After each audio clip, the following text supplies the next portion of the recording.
pada mereka yang punya ilmu dan mereka mengamalkan keilmuannya, mereka mau mengajarkan keilmuannya. Kita boleh iri sama mereka yang punya uang, punya harta, dan mereka menjadikan uang dan hartanya di jalan Allah Subhanahu wa taala. Dan kita juga boleh iri sama mereka yang jihad fisabilillah dan kemudian mereka mati syahid. Para jamaah sekalian yang dimuliakan Allah Subhanahu wa taala, siapapun kita berharap bahwa saatnya nanti Allah Subhanahu wa taala berikan surga untuk kita semua.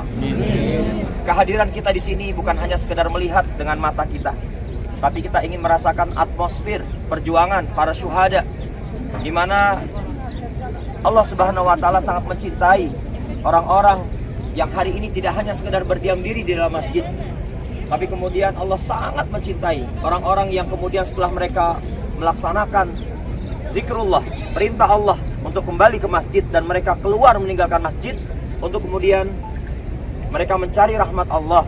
Mereka berjuang. Kalau dia seorang laki-laki, dia seorang suami, maka dia berjuang untuk mencari ma'isyah. Kalau dia seorang istri, maka dia berjuang menjadikan rumah tangganya, anak-anak yang dipimpinnya menjadi anak-anak yang soleh dan soleha. Para jamaah sekalian dimuliakan Allah Subhanahu wa taala, hari ini sekali lagi kita membuktikan bahwa tidak ada setiap kita yang menginginkan berjuangnya kita hanya sebatas mengumpulkan keuntungan dunia, yang hanya sekedar menjadikan uang, menjadikan harta kita tumpuk dalam kehidupan kita. Sungguh itu tidak memberikan nilai apapun. Karena kita sudah sangat mengetahui, ketika harta kita ingin dijadikan nilai sebagai harta fisabilillah, maka berapapun yang kita dapatkan, jalan terbaik untuk menjadikan harta tersebut sebagai fisabilillah adalah mengembalikan di jalan Allah. Dan para jamaah sekalian, hari ini kita buktikan itu semua.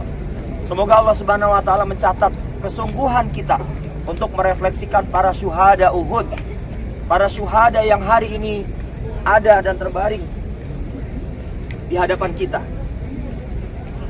Dan kita tidak pernah membayangkan apakah kemudian suatu hari nanti kita akan terkategorikan sebagai orang-orang yang telah ikhlas, berkorban besar, memberikan perjuangan yang totalitas, dan kemudian kita pantas disebutkan sebagai seorang syuhada.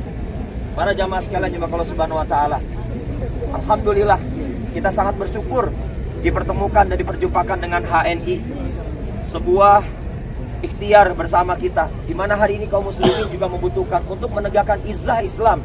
Kita membutuhkan bukan hanya ukhuwah, bukan hanya persaudaraan, tapi kita juga membutuhkan kekuatan kuatul iktisadiyah, kekuatan ekonomi yang hari ini perlu kita bangun. Boleh jadi hadirnya kita bersama dengan kafilah niaga HNI saat ini ada di hadapan para syuhada Bukit Uhud, ini merupakan rencana Allah agar meneruskan perjuangan mulia Rasulullah Muhammad SAW dan para sahabat untuk menjadikan umat Islam, untuk menjadikan Islam dalam kehidupan kita hari ini betul-betul menjadi sebuah ketinggian derajat bagi setiap kita. Kalau kita hari ini hanya sebatas dikenal sebagai seorang muslim, mari kita naik level Bapak Ibu sekalian. Kita naik level menjadi seorang mukmin. Karena bagi seorang muslim, dia hanya sebatas level yang hari ini mungkin setiap kita bisa mendapatkan itu.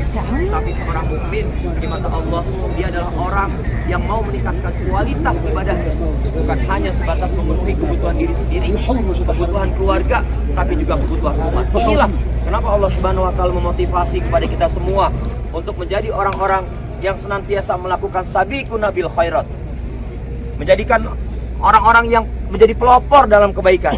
Saat orang berpikir baru mau melakukan, tapi kita sudah mengerjakan. Saat orang berpikir untuk berangkat ke tanah suci, tapi kita sudah melakukan. Kita tidak lagi berlama-lama dalam berpikir, tapi kemudian kita melengkapi pikiran, kemudian dilengkapi dengan action, dan kemudian alhamdulillah hari ini Allah izinkan kita untuk berada di tempat yang sangat luar biasa bersejarah. Dan kelak suatu hari nanti Gunung Uhud ini pun insya Allah akan ada di surga. Dan tentu kita berharap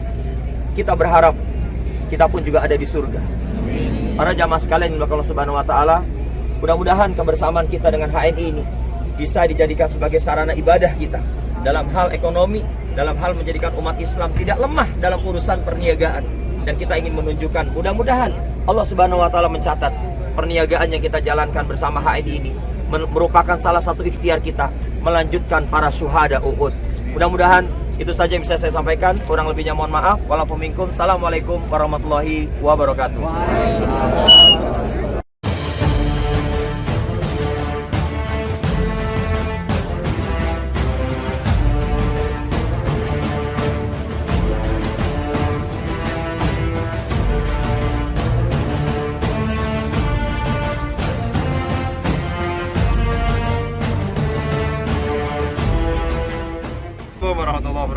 Waalaikumsalam. Ada pelajaran menarik saya kira ya, yang juga sangat terkait dengan teman-teman di HNI tentang hampir saja Rasulullah kalah dalam peperangan Uhud. Jadi perang menuju Uhud ini usulnya anak-anak muda. Orang tua pinginnya bertahan di Madinah, anak-anak muda pinginnya disongsong saja keluar gitu. Dan Rasulullah aspiratif dengan anak-anak muda. Sampai kemudian datanglah ke sini dan terjadilah peristiwa di Jabal Rumat. Rasulullah sempat mengatakan bahwa apapun yang terjadi, pasukan panah nggak boleh turun. Semuanya bilang sami'na wa ta'na. Kalau kita kalah, yang lain lari nggak apa-apa, tapi kalian nggak boleh lari. Kalau kita menang, yang lain berebut ghanimah, harta rampasan perang, maka kalian jangan turun. Siap begitu. Tapi tidak begitu kemudian pasukan Khalid ya meninggalkan harta rampasan perang di bawah.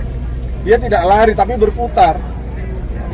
Dan ternyata tergodalah oleh duniawi di situ. Ya kayak rebutan BLT gitu ya. Jadi pasukan panah tiba-tiba turun untuk berebut yang ada. Rasulullah sudah didengar lagi, sudah nggak didengar lagi. Rasulullah bilang bertahan nggak didengar lagi. Dan apa yang terjadi? Pasukan Khalid ternyata cuma berputar di Jabal Rumat itu, balik lagi datang dan dihajar dari belakang. Jadi pasukan panah yang mestinya menjadi benteng terakhir paling kuat dari atas, akhirnya lemah dan akhirnya jatuh. Ya, Rasulullah hampir saja meninggal wafat. Dan tragisnya adalah paman Nabi pun ikut wafat. Hamzah bin Abdul Muthalib, duta pertama Nabi datang ke Madinah juga wafat syahid di situ, yaitu Mus'ab bin Umair. Satu hal yang penting adalah ketika ada barisan itu kemudian tidak mengindahkan ya, komando dari pimpinannya, ini bahaya. Ya, dalam hal ini HNI juga demikian. Ketika sudah diarahkan seperti apa, wallahi saya kenal banget Pak Ari, nggak mungkin Pak Ari memberikan komando dalam hal bisnis di HNI ini untuk menjadikan Bapak Ibu sekalian teraniaya. Insya Allah enggak. Kalau itu yang terjadi, saya jadi orang yang pertama akan menganiaya beliau. Insya Allah enggak. Jadi kadang-kadang instruksi itu tidak mengasihkan, seperti banyak harta rampasan perang tapi nggak boleh turun, itu kan nggak asik sebenarnya. Tapi itulah pentingnya kita dalam satu komando. Ya, mumpung kita ada di Uhud, mari ambil pelajaran besarnya. Ya, tetaplah dalam barisan yang kokoh. Satu komando, satu perjuangan, kata teman-teman yang suka demo di jalanan. Siapa tuh? HNI bersatu, satu komando, satu perjuangan. Iya, nggak bisa dikalahkan. Jadi sekalian, ini hal penting. Dan akibat dari ketidakmauan beberapa para sahabat itu menjadikan kekalahan di Uhud. Dan surat Al-Anfal bercerita lebih banyak soal kekalahannya daripada kemenangannya. Artinya dari sini kita harus belajar dari kekalahan Uhud yang menjadikan hampir sejarah Rasulullah wafat. Semoga bermanfaat. Tetap pegang satu komando, satu perjuangan, insya Allah tak bisa dikalahkan. Assalamualaikum warahmatullahi wabarakatuh.